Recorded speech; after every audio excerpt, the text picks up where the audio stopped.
الحمد لله رب العالمين حمدا كثيرا طيبا مباركا فيه، والصلاة والسلام على أشرف الأنبياء والمرسلين محمد وآله وصحبه ومن تبعه بإحسان إلى يوم الدين. أما بعد، فقد قال سبحانه وتعالى في محكم تنزيله: ورحمتي وسعت كل شيء فسأكتبها للذين يتبعون الرسول النبي الأمي الذي يجدونه مكتوبا عندهم في التوراة والإنجيل يأمرهم بالمعروف وينهاهم عن المنكر ويحل لهم الطيبات ويحرم عليهم الخبائث ويضع عنهم إصرهم والأغلال التي كانت عليهم والذين آمنوا به وعزروه ونصروه واتبعوا النور الذي أنزل معه أولئك هم المفلحون.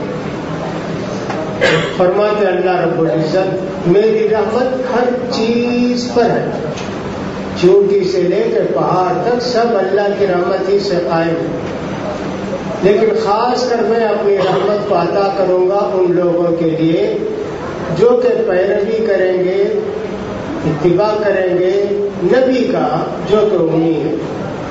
یہ ان کو نیکی کا حکم دیتے ہیں، برائی سے روکتے ہیں، اور حلال چیز کو، پاک چیزوں کو حلال قرار دیتے ہیں، اور جو گندا چیزیں ہیں ان کو حرام ٹھہراتے ہیں، اور جو ان پر بوجھ تھا دین کی باتوں کا اس کو ہلکا کرتے ہیں.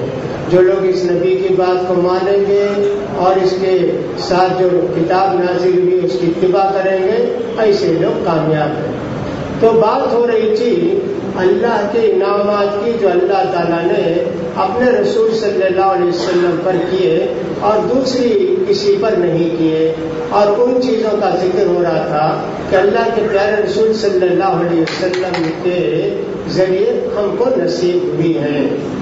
تو اس میں ہم نے ذکر کیا تھا، کل 10 چیزوں کا ذکر کیا تھا. فرماتے اللہ تعالیٰ 11ویں بات کہ اللہ کے رسول صلی اللہ علیہ وسلم کے ذریعے ہم کو آسان شریعت ملی. یہودیوں کی، عیسائیوں کی شریعت میں بہت مشکل باتیں ہیں. جیسے یہ بات تو یہ ہے کہ صاحب اگر وہ روزہ رکھنا چاہیں تو رات میں کھا لیے، پھر اس کے بعد نہیں کھا سکتے، بات بھی نہیں کر سکتے، بیوی سے صحبت وغیرہ کچھ نہیں کر سکتے، روزہ وہیں سے شروع جب سو گئے. یہ ان کے لیے ایک بات تھی. دوسری بات یہ ہے کہ بیوی اگر حیض سے ہے تو بیوی کو گھر سے باہر، بیوی کے ساتھ ملنا نہیں، بیوی کے ساتھ رہنا نہیں. یہ بھی ایک بڑی ان کے لیے پریشانی کی بات تھی. ہماری شریعت میں تو اللہ تعالیٰ نے کہا یسألونک عن المحیض قل هو أذى فاعتزلوا النساء في المحیض. یہ لوگ حیض کے تعلق سے پوچھتے ہیں، آپ بتا دیجئے حیض یہ گندا غلیظ چیز ہے، تم حیض کی حالت میں اپنی بیوی سے صحبت نہ کرو. باقی صاحب جائز تھا. تو معلوم یہ ہوا کہ صاحب یہ بھی ایک مہربانی تھی اللہ کی جو اللہ تعالیٰ نے ہم کو عطا کی تھی، لہٰذا ہم کو چاہیے کہ ان چیزوں کی قدر کریں. تیسری بات جو یہودیوں کے لیے بڑی مشکل کی تھی وہ یہ ہے کہ ان کے اگر کوئی آدمی کسی کو جان بوجھ کر قتل کر دیا تو پھر اسے قتل کریں گے. ہمارے دیت ہے، جان بوجھ کر ایک آدمی نے، ایک مسلمان کو قتل کر دیا. اب جو آدمی قتل ہو گیا اس کے رشتہ داروں کے لیے 2 آپشن ہیں. یا تو کہیں نہیں صاحب ہم چاہتے ہیں کہ اس کو قتل کرو، اس کو بولتے ہیں قصاص. دوسری صورت یہ ہے ٹھیک ہے ہم معاف کر دیتے ہیں، جو کچھ اس کا کمپنسیشن دینا دو، ثبوت دینا. یہودیوں میں یہ نہیں تھا، قتل اس کے سوا کچھ نہیں. اس کے علاوہ کچھ اور باتیں بھی تھی چھوٹی چھوٹی. اللہ کے پیارے رسول صلی اللہ علیہ وسلم نے فرمایا جوتے چپل پہن کے نماز پڑھو. یہودی نماز نہیں پڑھتے، منع، نہیں پڑھ سکتے. اسی طرح عیسائی یہودی کے بال پک گئے تو سفید ہی رہنا، سے کیا کہ ڈائی نہیں کرنا، کلر نہیں کرنا. ہمارے لیے اجازت ہے کہ صاحب بال پک گئے تو کالا رنگ چھوڑ کے کسی بھی رنگ کا ڈائی کر لو، یہ اجازت ہے۔ ایسی بہت ساری سہولتیں اللہ تعالیٰ نے ہمارے نبی کے ذریعے ہم کو عطا کی۔ یہ بہت پیارے نبی، اسی لیے نبی صلی اللہ علیہ وسلم فرماتے ہیں لقد جئتکم بالحنیفیۃ السمحاء، میں تمہارے لیے آسان کھلی شریعت لا کر دیا ہوں۔ یہ بھی ایک بات تھی۔ ایک اور جو چیز عطا ہوئی اللہ کی طرف سے ہم کو پیارے نبی صلی اللہ علیہ وسلم کے ذریعے، وہ ہے جمعے کا دن۔ جمعے کا دن بہت مبارک دن، فرشتے کہتے ہیں کہ ہم اس کو یوم المزید کہتے ہیں۔ اس دن جنت کے اندر بہت ساری تبدیلیاں ہوتی ہیں، خوشبو مہکتی ہے، سارے لوگوں کو اللہ تعالیٰ وہاں بلاتا ہے اور انعام دیتا ہے۔ کیا کیا سب آیا ہے جمعے کا دن۔ اور پیارے نبی نے فرمایا کہ جمعے کے دن ہو یا جمعے کی رات ہو، زیادہ سے زیادہ مجھ پر درود پڑھو۔ اذا كان يوم الجمعة أو ليلها فأكثروا علي من الصلاة فإن صلاتكم معروضة علي، جمعے کے دن ہو یا جمعے کی رات ہو، زیادہ سے زیادہ مجھ پر درود پڑھو، تمہارا درود مجھ پر پیش کیا جائے گا۔ صحابہ نے پوچھا اللہ کے رسول آپ تو مٹی ہو گئے ہوں گے نا، ہڈی سب گل جائے گی، ہمارا درود آپ کا کیسے پیش ہوگا؟ کہا نہیں جی، مٹی نبیوں کے جسم کو کھاتی نہیں، وہ اسی تازہ رہتے ہیں۔ اس کے علاوہ بہت سارے نیک لوگوں کو بھی اللہ تعالیٰ نے ایسے رکھا ہے کہ مٹی ان کو کھاتے ہیں۔ 100 سال کے بعد بھی نکال کر دو گے، جیسے ابھی دفن ہوئے ہیں، ابھی انتقال ہوئے ہیں، 1000 سال کے بعد بھی ایسے ہو گیا۔ 1950 پر 4 میں عراق میں ایسے ہوا، قبریں کھودے، صحابہ کی لاشیں نکلی ایک دم تازہ۔ اب دیکھیں 1000 سال سے زیادہ گزر گیا تھا، صحابہ کو دفن ہوئے، لیکن ان سب کی لاشیں ایک دم تازہ تھی، دوسری جگہ ان کو دفن کیا گیا۔ تو جمعے کے دن بڑی فضیلت ہے۔ اللہ کے پیارے رسول صلی اللہ علیہ وسلم فرماتے ہیں جمعے کے دن جو شخص پہلے مسجد کو آئے گا اس کو یہ قربانی دینے کا ثواب، دوسری گھڑی میں آئے گا تو یہ گائے صدقہ کرنے کا ثواب، تیسری گھڑی میں بکری، چوتھی میں مرغی، 5ویں میں انڈا صدقہ کرنے کا ثواب، جمعے کی فضیلت۔ اس کے علاوہ جو بڑی ایک چیز ہے جمعے میں، وہ ہے کہ اللہ تعالیٰ اس میں دعا کو قبول کرتا ہے۔ بندہ جمعے کے دن جو دعا قبول کرتا ہے اللہ اس کو قبول کرتا ہے۔ یہ کون سا وقت ہے؟ اس میں علماء کا بڑا اختلاف ہے، حدیث خود بھی الگ الگ آئی۔ بعض حدیثوں سے معلوم ہوتا ہے کہ یہ امام ممبر پر بیٹھ کر اترنے تک، امام ممبر پر بیٹھ کر نماز ختم ہونے تک یہ ٹائم پورے میں دعا کرے تو دعا قبول ہوتی ہے۔ لیکن امام ابن حجر رحمۃ اللہ علیہ نے، دوسرے لوگوں نے لکھا ہے یہ وقت عصر کے بعد مغرب تک، اس لیے کہ آدمی دن بھر کام کرتا ہے تو شام میں مزدوری ملتی ہے، لہذا یہ وقت جمعے کا بڑا پیارا وقت ہے۔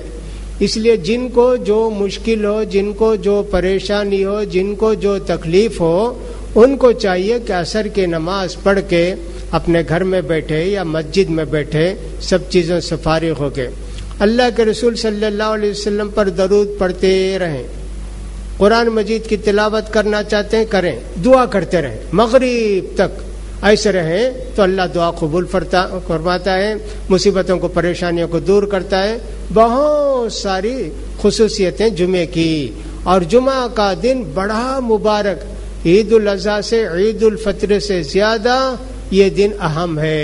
اور اللہ کے پیارے رسول نے فرمایا کہ جمعہ مسلمانوں کی عید ہے، اس لیے جمعے کے دن بہت خاص اہتمام کرنا، نہانا، دھونا، جلدی سے جلدی مسجد کو پہنچنا اور امام کے قریب بیٹھنا، امام کی باتوں کو سننا، اور بیکار کام کچھ بھی نہیں کرنا۔ خطبہ ہوتے وقت دستی لپیٹے، گدھا ہے، کوئی بات کر رہا ہے تو اس سے بولے بات کرو نا کو بھائی، گدھا ہے۔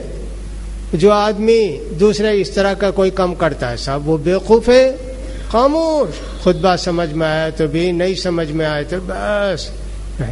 بعض حدیثوں سے معلوم ہوتا ہے کہ جمعے کے دن آدمی بیٹھتا ہے، نیند آتی ہے تو اپنی جگہ چھوڑ کے جا کے دوسری جگہ بیٹھ جائے، تو ایسے بھی آیا ہے۔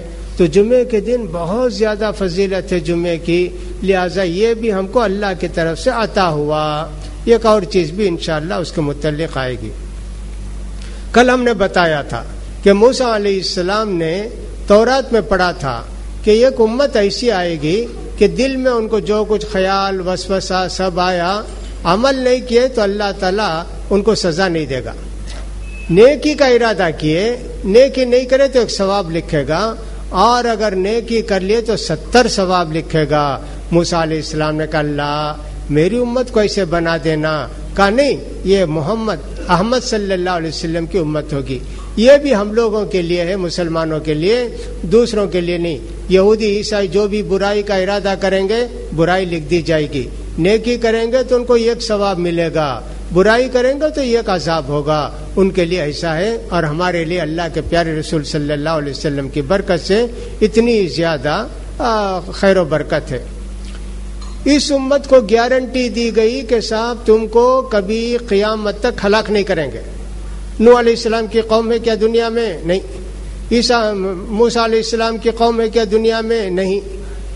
اس طرح پوری قومیں تباہ و برباد ہو گئے، چند لوگ رہ گئے، عذاب آیا نا۔ موسیٰ علیہ السلام کی قوم پر بھی عذاب آیا، بندر اور سور بنائے گئے، ایسے ہوا۔ لیکن ہمارے مسلمانوں کے لیے اللہ کی طرف سے گارنٹی ہے کہ تمہاری امت کو کبھی ختم نہیں کریں گے۔ اس لیے اللہ کے رسول صلی اللہ علیہ وسلم فرماتے ہیں میں اللہ سے 3 دعا کیا، سجدے میں گر کے دیر تک دعا کرتے رہے، اٹھے، کہا 3 دعا کیا اللہ، 2 دعا اللہ نے قبول کر لیا، تیسری دعا اللہ نے قبول نہیں کی۔ میں نے کہا اللہ میری امت کو بھوک سے، پریشانی سے ہلاک نہیں کرنا اللہ۔ اللہ نے کہا ٹھیک، تمہاری امت کو ہم ہلاک نہیں کریں گے۔ اللہ نوح علیہ السلام کی قوم جیسے پانی میں ڈوب کر ختم ہو گئی، میری امت پانی میں ڈوب کر ختم نہ ہو۔ کہا ٹھیک، ہم کہیں گے، ایسے کریں گے۔ اللہ میری امت کے لوگوں کو آپس میں مت لڑا، کہ یہ دعا قبول نہیں۔ 3 دعا میں 2 دعا قبول۔ بھوک مری سے مریں گے نہیں پورے مسلمان، ڈوب کر مریں گے نہیں، ہلاک نہیں ہوں گے، لیکن آپس میں لڑائی بھڑائی مسلمانوں کی، کہا اللہ نے یہ دعا ہم قبول نہیں کرتے ہیں۔ آج دیکھیے مسلمانوں میں کتنی لڑائی، کتنا اختلاف، کتنی سب پریشانیاں ہیں، کتنی حکومت ہے مسلمانوں کی، کچھ بھی نہیں، آپس میں لڑنا بھیڑنا۔ مسلمان آپس میں کتنا لڑتے ہیں۔ البتہ اللہ نے یہ بھی کہا میں تمہاری امت کو یقیناً رحمت سے نوازوں گا اور دشمن کو تمہاری امت پر مسلط نہیں کروں گا۔ جیسے امریکہ مسلط ہے نا ابھی ہمارے اوپر، کہ صاحب پورے عرب کو پریشان کیا ہوا ہے، تم خود آپس میں لڑ کے دشمن کو دعوت دو گے۔ ویسے ہوا، کویت بھی، عراق بھی، فلاں بھی سب آپس میں لڑتے، امریکہ آ کر بیٹھ گیا۔ یہ لوگ آپس میں لڑیں گے تو دشمن ان کے اوپر حاوی ہو جائے گا، یہ لوگ اگر اتحاد اتفاق کے ساتھ رہیں گے دشمن ان کا کچھ بھی نہیں بگاڑے گا۔ وَلَن يَجْعَلَ اللَّهُ لِلْكَافِرِينَ عَلَى الْمُؤْمِنِينَ سَبِيلًا، کبھی ایسے نہیں ہو سکتا ہے کہ سچے پکے مسلمان ہوں اور غیر مسلم ان کے اوپر سردار بن کے بیٹھے حکومت کرے، ایسا نہیں ہو سکتا، قرآن کا دعویٰ ہے۔ اب ہوتا کیوں ہے؟ اس لیے کہ مسلمان آپس میں لڑتے ہیں، ایک دوسرے کو قتل کرنا چاہتے ہیں، ایک دوسرے کو تباہ و برباد کرنا چاہتے ہیں۔ اس وقت سے لے کے آج تک وہی حال ہے۔ جیسے فلسطین کا حماس ہے، ایک تاریخ قریب کی بات سمجھیے، محمود عباس بھی اسرائیل بھی طے کیے کہ حماس کو ختم کرنا ہے۔ دیکھیے فلسطین کا صدر محمود عباس وہ کہتا ہے کہ حماس کو ختم کر کے ان کا زور توڑ دینا ہے، ختم کر دینا ہے، حماس کے خلاف لڑنا ہے۔ کہ کس کو؟ اسرائیل کو لے کے محمود عباس ان سے لڑتا ہے۔ ایسی موت ساری جگہ، مسلمان کو تباہ و برباد کیے۔ ٹیپو سلطان کی حکومت کیسے ختم ہوئی؟ ایک رافضی نے اس حکومت کو ختم کیا، انگریزوں کو بتایا یہ اس راستے سے آنا، فلاں کرنا، فلاں ٹیپو رہیں گا فلاں جگہ، ان کو ختم کر دینا، ان کی حکومت ویسے ہی گئی۔ بنگال کی حکومت آصف الدولہ وہ بھی ایک شیعہ کے ذریعے ختم ہوئی. بغداد کی اتنی بڑی حکومت ابن علقمی شیعہ، اس نے مسلمانوں کی حکومت کو ختم کیا. پورے اسی آپس میں مسلمان لڑ لڑ کے یہ کرتے ہیں. اب انڈیا میں دیکھ لیجئے، اگر مسلمان متحد ہو گئے، متفق ہو گئے، ووٹ میں، الیکشن میں، کوئی طاقت مسلمانوں کو میجارٹی سے نہیں روک سکتی. اگرچہ کہ یہ ہم لوگ 20% ہیں، لیکن ہم بیلنس پاور رہیں گے. جس کو چاہیں گے وزیر اعظم بنائیں گے، جس کو چاہیں صدر بنائیں گے. لیکن کتنے بڑھ جاتے ہیں الیکشن کے موقع پر. کوئی ڈی ایم کے ہے، کوئی ایم ڈی ایم کے ہے، کوئی صاحب یہ ڈی ایم کے ہے، فلاں ہے فلاں ہے فلاں ہے. اللہ اکبر، 17 پارٹی میں 17 قسم کے لوگ ہیں. کیا ہوگا؟ تم لڑو گے، تم آپس میں متحد نہیں رہو گے، دشمن کو تمہارے اوپر بیٹھائیں گے. تم اگر متحد متفق ہو جاؤ گے تو پھر کوئی دشمن تم پر کامیاب نہیں ہوگا. مسلمانوں کی ایک بڑی سلطنت تھی اسپین میں، قرطبہ میں، زبردست. پورے عیسائی مسلمانوں کے باج گزار، ٹیکس ادا کرتے، آتے ان کی عزت کرتے، سب کرتے. ایسا مسلمانوں کا ایک زمانے تک عروج رہا وہاں، اور سب ترقی رہی. بعد میں مسلمان آپس میں لڑ کے پورے اندلس کو بانٹ لیے. یہ تیری سلطنت، یہ میری سلطنت، یہ تیرا حکم، یا یہاں میرا حکم، یہ ہمارا شہر، یہ تمہارا شہر. پھر آپس میں لڑنے لگے. عیسائی خاموش دیکھتے رہے، کب تک لڑتے دیکھیں گے. اب ایک دشمن دوسرے دشمن سے، اپنے بھائی مسلمان سے لڑتا نا، جا کر عیسائیوں سے مدد مانگتے. بھائی ہمارے ساتھ دو بھائی، ہم لوگ جو ہے جیت گئے تو تم کو اور کیا دیں گے، جو مانگتے وہ دیں گے. ان کے پاس جا جا کے مدد مانگتے تھے. آخر میں عیسائیوں نے فیصلہ کیا کہ ان کو ختم کرنا ہے، اور پورے مسلمانوں کو چن چن کے قتل کر دیا. ایک زمانہ مسلمان روب کے ساتھ تھے، عزت کے ساتھ تھے. جب آپس میں لڑے تو عیسائی آ گئے اور اتنی بری طرح مسلمانوں کو مارے کہ ہم سوچ بھی نہیں سکتے. حضرت علی حضرت معاویہ میں لڑائی ہو رہی تھی، زبردست لڑائی. اس وقت روم کے بادشاہ نے سوچا کہ اچھا موقع ہے. حضرت معاویہ کو لکھا، تمہاری لڑائی حضرت علی سے ہو رہی ہے، میں تمہارے لیے فوج بھیجتا ہوں روم سے. تم کامیاب ہو جاؤ گے، حضرت علی کا خاتمہ ہو جائے گا. تم اجازت دو تو میں فوج روانہ کرتا ہوں. حضرت معاویہ نے لکھا، کتے، تو سمجھتا ہے کہ ہم لوگ آپس میں لڑ کے اختلاف کر کے تجھے دعوت دیں گے؟ میں حضرت علی کا غلام ہوں. حضرت علی مجھے جہاں رکھیں گے لشکر میں وہاں رہوں گا. خبردار آئندہ سے ایسی بات نہیں سوچنا. کچھ نہیں ہوا. اتنا لڑنے کے باوجود حضرت علی حضرت معاویہ کون ان پر آ کر حملہ کر سکے؟ کوئی نہیں حملہ کر سکے. لیکن مسلمان جب ایک دوسرے کے دشمن ہو گئے تو وہاں سے دشمن ان پر قابض ہو گئے، دشمن ان پر حملہ کیے. تو غرض یہ کہ صاحب اللہ تعالیٰ نے اس امت کو گمراہی سے محفوظ کیا ہے، ہلاکت سے.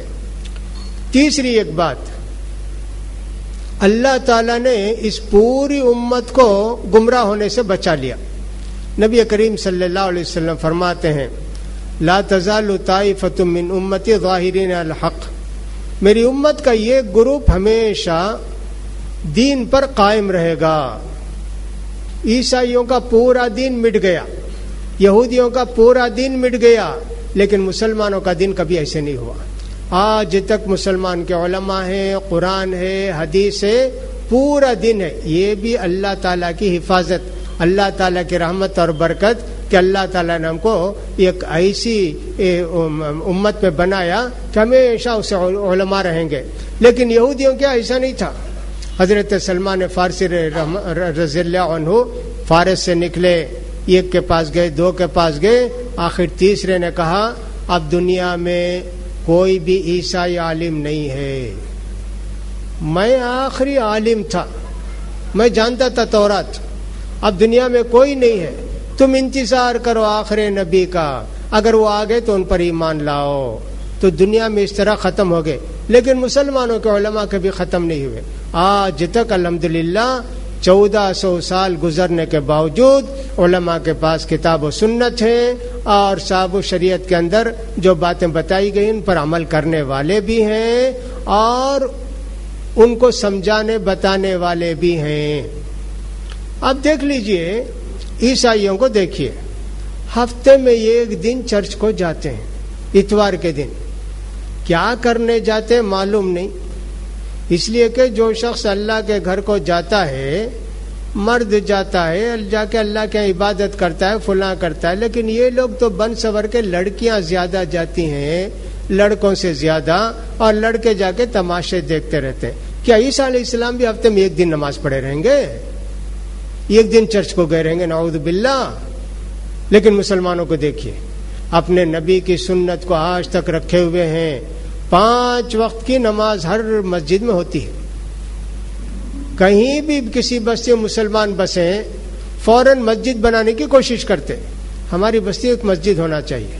تو یہ اللہ کا کرم ہے کہ اللہ کے رسول نے فرمایا میری امت کا ایک گروپ ہمیشہ دین پر قائم رہے گا.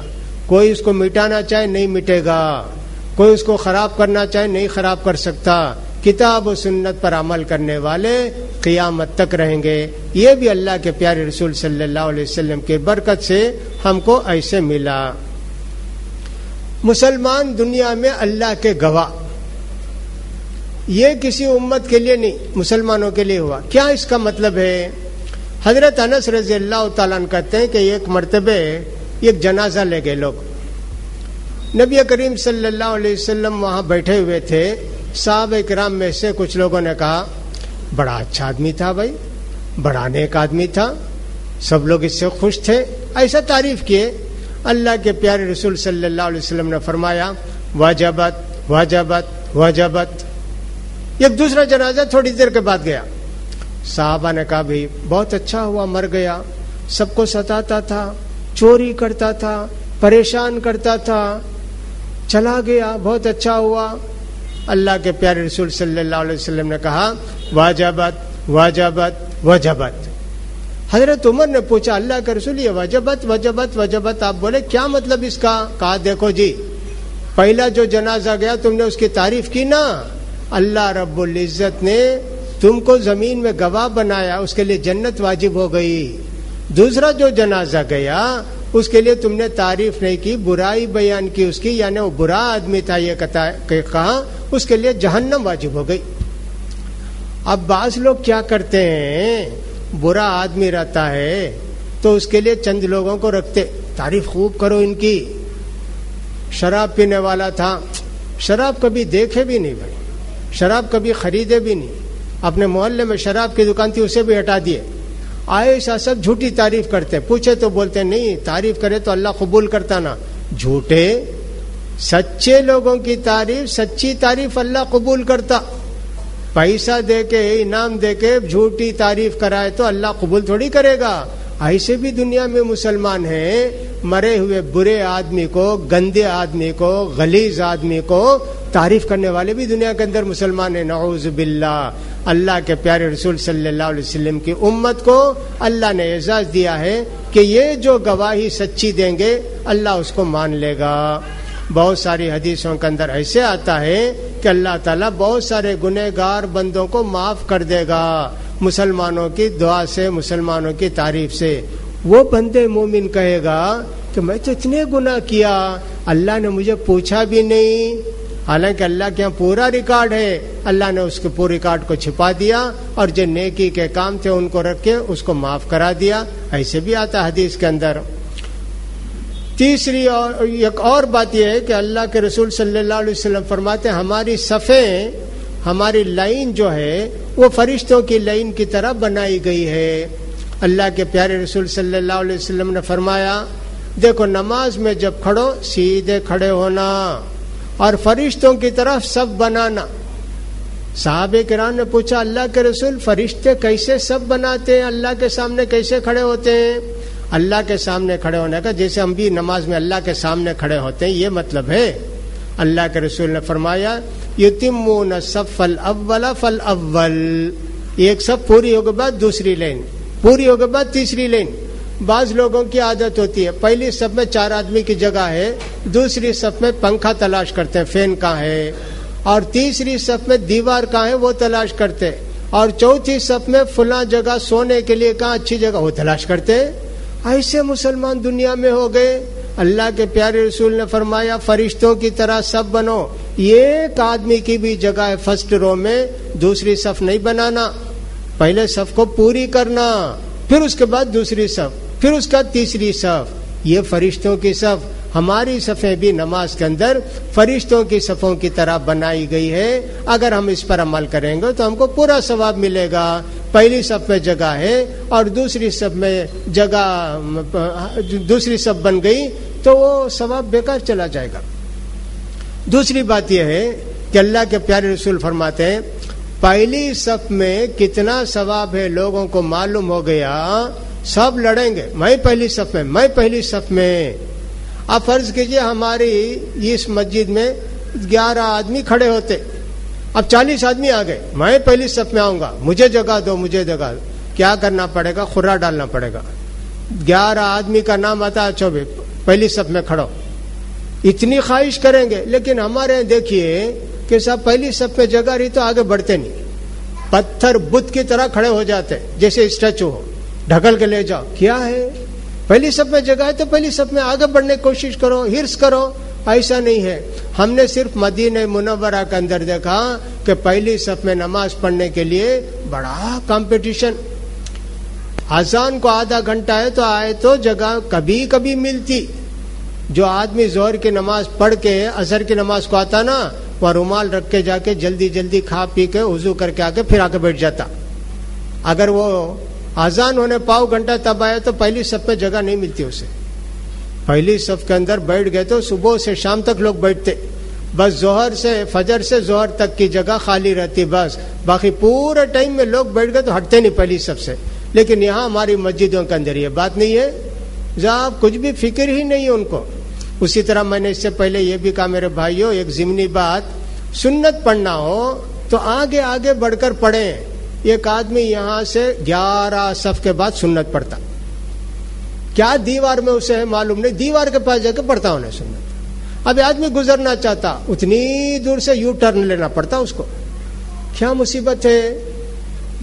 بیٹھنے کے واسطے بھی آئے پہلے کہاں جگہ ہے وہاں بیٹھنا چاہیے، خیال کرتے نہیں لوگ۔ یہ سی دیکھتا، کوئی فین دیکھتا، کوئی دوست دیکھتا، کوئی دیوار دیکھتا، کوئی سونے کی جگہ دیکھتا۔ نماز پڑھنے نہیں آتے مسجد کو، تفریح کرنے آتے۔ تو سنت پڑھنے والوں کو چاہیے کہ آگے بڑھ کر، تاکہ کسی کو تکلیف نہ ہو آنے جانے میں، سب لوگوں کو آگے آگے رہنا چاہیے۔ بہرحال یہ ضمنی بات تھی، ہماری صفیں فرشتوں کی صفوں کی طرح بنائی گئی، یہ بھی اللہ کی ایک مہربانی۔ دوسری بات یہ ہے کہ اللہ کے پیارے رسول صلی اللہ علیہ وسلم نے فرمایا کہ صاحب ہماری امت کو کیسے پہچانیں گے اللہ کے پیارے رسول۔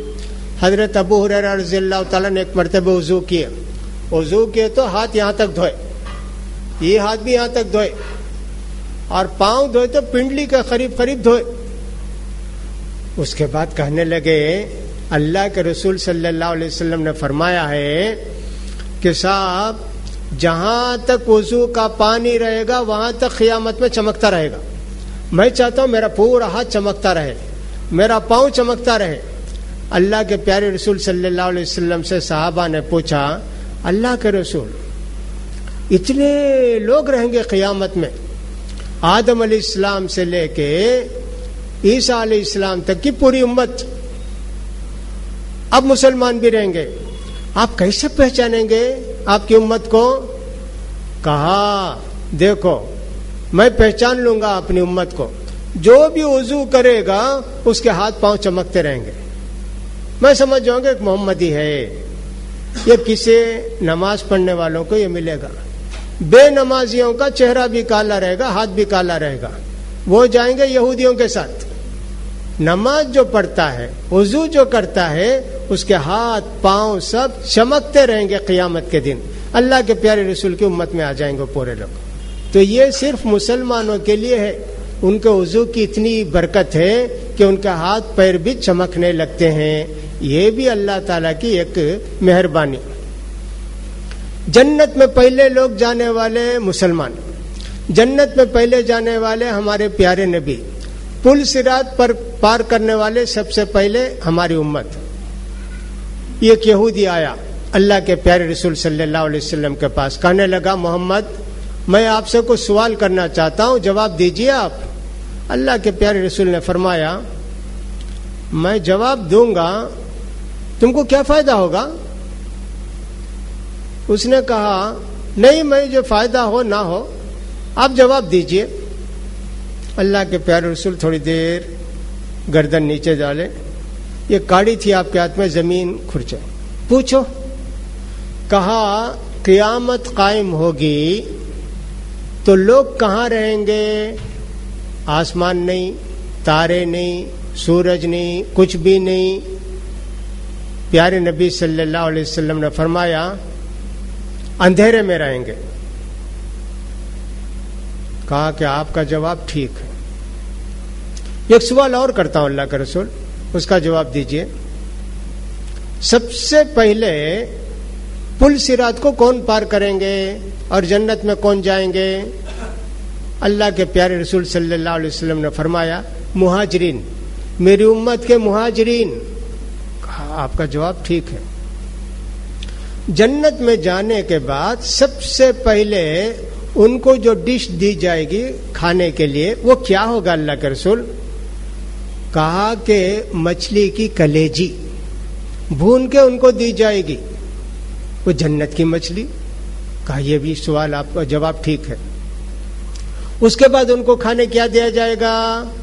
اللہ کے پیارے رسول صلی اللہ علیہ وسلم نے فرمایا اس بیل کا گوشت دیا جائے گا جو کہ جنت کے چارہ چرا ہے، جنت کا چارہ کھایا ہے۔ یہ بھی آپ کا جواب ٹھیک ہے۔ یہ ایک سوال اور بھی کرتا ہوں، آخری سوال۔ میاں بیوی ملتے ہیں تو کبھی بچہ کبھی بچی، کبھی باپ کے جیسا کبھی ماں کے جیسے، یہ کیوں اللہ کے رسول ایسا ہوتا؟ کہا ٹھیک، میاں بیوی جب ملتے ہیں تو مرد کی منی سفید ہوتی ہے، عورت کی منی ڈسچارج جو ہوتا ہے نا وہ پیلی ہوتی ہے۔ اگر بچے دانی میں پہلے مرد کی منی چلے جائے تو بچہ پیدا ہوتا ہے اور باپ کے جیسا رہتا، اور اگر عورت کی منی پہلے چلے جائے تو بچی پیدا ہوتی ہے، ماں کے جیسا رہتی ہے۔ کہا ٹھیک بولے، پھر اسلام نہیں لایا۔ کہنے کا مطلب کیا؟ پل صراط پہلے کون پار کریں گے، جنت کو کون جائیں گے؟ اللہ کے رسول نے فرمایا فقراء مہاجرین۔ تو کہا یہ جواب آپ کا ٹھیک ہے۔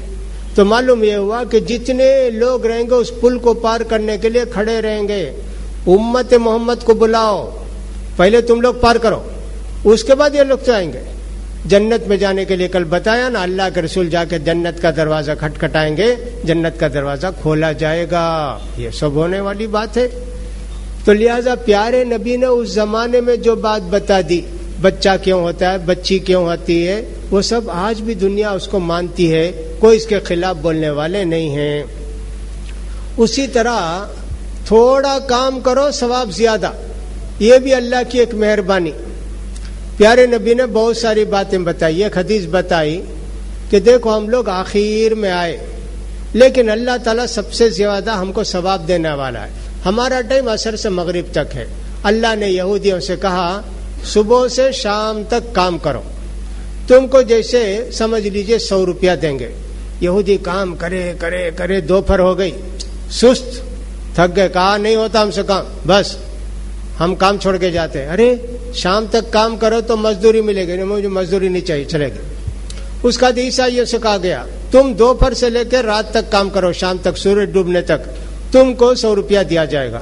اب وہ لوگ محنت کر کے کام کرے کرے عصر تک تھک گئے، کہا نہیں صاحب ہم سے نہیں ہوتا کام، ہم جاتے ہیں۔ ارے تم پورے دن کام کرو گے، جب نہ مزدوری ملے گی سورج ڈوبنے تک، ہم کو مزدوری کی ضرورت نہیں۔ اس کے بعد پیارے نبی صلی اللہ علیہ وسلم کی امت آئی، اللہ نے کہا تم اب عصر سے لے کے مغرب تک کام کرو۔ عصر سے مغرب تک کام کیے تو اللہ نے سب پیسہ اٹھا کے ان کو دے دیا۔ چھوٹا کام کرو زیادہ ثواب پاؤ۔ ہم کتنا کام کیے عصر سے مغرب تک، ہم کو اتنا بڑا ثواب ملا۔ کہتے ہیں کہ دیکھو حضرت نوح علیہ السلام 950 سال تبلیغ کیے، کتنے لوگ مسلمان ہوئے؟ اللہ کے پیارے رسول 23 سال تبلیغ کیے، کتنے لوگ مسلمان ہوئے؟ تو اللہ تعالیٰ اس طرح کام کی برکت بھی رکھا ہے۔ ہمارے پیارے نبی کے 23 سال کا ثواب نوح علیہ السلام کے 950 سال کی تبلیغ سے زیادہ ہے۔ اسی طرح ہر امت کو جو ثواب دینے والا ہے، مسلمانوں کو سب سے زیادہ ثواب۔ اگر مسلمان سبحان اللہ کہتا ہے تو اس کو ثواب، الحمدللہ کہتا ہے تو اس کو ثواب۔ چھوٹے چھوٹے کام کا بڑا بڑا ثواب بتایا گیا شریعت کے اندر، دوسری امتوں کو اتنا بڑا ثواب نہیں بتایا گیا۔ یہ بھی ہوا۔ آخری بات آج کی یہ ہے کہ اللہ کے رسول صلی اللہ علیہ وسلم نے فرمایا دنیا میں جتنے لوگ آئے اور ختم ہوں گے جنت کو جانے والے جائیں گے۔ پیارے نبی نے فرمایا صحابہ سنو، اگر اللہ تعالیٰ 1/4 مسلمانوں کو جنت میں بھیجے اور آدم علیہ السلام سے لے کے عیسیٰ علیہ السلام تک جتنے لوگ آئے وہ 4 میں 3 حصہ، اور تم لوگ 4 میں 1 حصہ، اللہ اکبر، اتنے زیادہ ہم لوگ جائیں گے جنت میں۔ اتنے نبیوں کی امت میں ہم لوگ 1/4 رہیں گے، اللہ اکبر۔ کہا اللہ کے رسول نے 1/3 مسلمان جنت میں رہیں گے، اور 3 میں 2 حصہ 2/3 باقی پورے لوگ رہیں گے، اللہ اکبر، اور خوش ہو گئے۔ پھر فرمایا اللہ کے رسول نے سنو، آدھے لوگ جنت کے مسلمان یعنی محمدی، اور آدھے لوگ حضرت عیسیٰ علیہ السلام، نوح علیہ السلام، موسیٰ علیہ السلام، فلاں فلاں جتنے انبیاء آئے آدھے وہ لوگ 50-50۔ بہت خوش ہو گئے صحابہ کرام۔ پھر اللہ کے رسول نے فرمایا دیکھو 15 صف جنت کو جائیں گے۔ اب وہ کون سی صف ہوگی اللہ کو معلوم، ایک صف میں کتنے کروڑ ہوں گے اللہ کو معلوم۔ کہا کہ 15 صف جنت میں جائیں گے، اس میں 12 صف مسلمان رہیں گے، 3 صف پوری دنیا کے انبیاء پر جو ایمان لائے وہ ہوں گے۔ کتنے خوش ہو گئے صحابہ کرام کہ اللہ کی کتنی بڑی مہربانی ہے، اتنے زیادہ لوگ جنت کو جائیں گے۔ لیکن جنت کو جانے والے مشرک نہیں ہوں گے، سب کے سب توحید پرست ہوں گے۔ اللہ کے پیارے رسول نے فرمایا میں نے اللہ سے دعا کی اللہ میری امت کو جنت میں داخل کر۔ اللہ نے وعدہ کیا 70,000 آدمی کو میں بغیر حساب کتاب کے جنت میں بھیجوں گا۔ 70,000 آدمی کو، کچھ نہیں، ڈائریکٹ جنت، ڈائریکٹ جنت۔ پھر اللہ کے رسول نے فرمایا اللہ اور بھی زیادہ کر، چلو 1,000 کے ساتھ 70,000 70,000 اور 1,000 کے ساتھ 70,000 کتنے کروڑ ہو گئے، بغیر حساب کتاب کے جنت کو جائیں گے۔ یہ حدیث بھی صحیح ہے۔ لہٰذا یہ سب رحمتیں، برکتیں، انعامات اللہ کے پیارے رسول کو ملے، اللہ کے پیارے رسول صلی اللہ علیہ وسلم کی برکت سے ہم لوگوں کو ملے۔ یہ دیکھنا چاہیے کہ کیسی امت اللہ تعالیٰ نے ہم کو بنائی ہے، اور اللہ کا کتنا بڑا احسان ہے کہ اللہ نے ہم کو مسلمان بنا کے اس دنیا میں پیدا کیا ہے۔ اگر کل ہو سکا تو نبی کریم صلی اللہ علیہ وسلم کے بعض معجزات کا ذکر کریں گے کہ پیارے نبی کو اللہ نے کیا کیا معجزات دیے تھے، اگر ان کا ذکر ہو سکے تو کل کریں گے۔ اللہ رب العزت سے دعا ہے کہ اللہ رب العزت ہم سب کو پیارے نبی صلی اللہ علیہ وسلم کے سچے فالوور، سچے متبع بنائے، کتاب و سنت کے شہدائی بنائے، سنتوں پر عمل کرنے والا، پیارے نبی کے لیے جان دینے والا، پیارے نبی کو دل سے چاہنے والا، محبت کرنے والا بنا دے۔ پیارے نبی صلی اللہ علیہ وسلم پر زیادہ سے زیادہ درود پڑھنے کی ہم سب کو توفیق نصیب فرمائے، جب تک رکھے مسلمان بنا کے رکھے، اور جب ہمارا آخری وقت آئے تو ایمان پر خاتمہ فرما دے۔ جو لوگ پریشان ہیں اللہ تعالیٰ ان کی پریشانی کو دور کرے، جو لوگ محتاج ہیں اللہ ان کی محتاجی کو دور کرے، جو لوگ بیمار ہیں اللہ تعالیٰ ان کو صحت اور شفا سے نوازے، جو لوگ توحید پر مرے اللہ تعالیٰ ان سب کو جنت نصیب فرمائے۔ وآخر دعوانا الحمدللہ رب العالمین۔ سبحانک اللہم و بحمدک اشہد ان لا الہ الا انت استغفرک و اتوب الیک۔